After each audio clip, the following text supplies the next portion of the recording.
For whatever reason, Macs are still shipping with a very outdated version of Rsync, which isn't exactly ideal.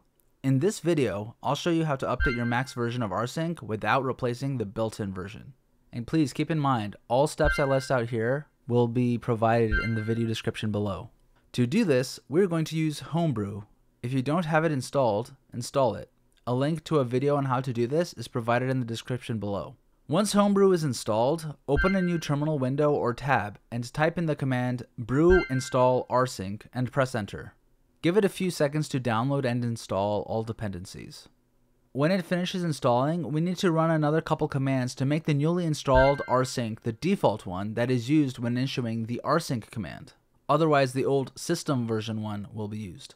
First, run sudo mkdir -p user local bin to create the path to the symbolically linked file location in case it doesn't already exist. Then create the symbolically linked file with sudo ln-s opt homebrew bin rsync space user local bin rsync. What this command is doing is it's creating a symbolic link of Homebrew's bin rsync to the location that we just created, user local bin rsync. We specify this location as this overrides the default rsync that is used because of the way paths are ordered within your path environment variable. Because we're linking Homebrew's version of rsync, whenever you update rsync through Homebrew in the future and then you issue the rsync command, it will automatically be using the updated version since we've already linked to it here.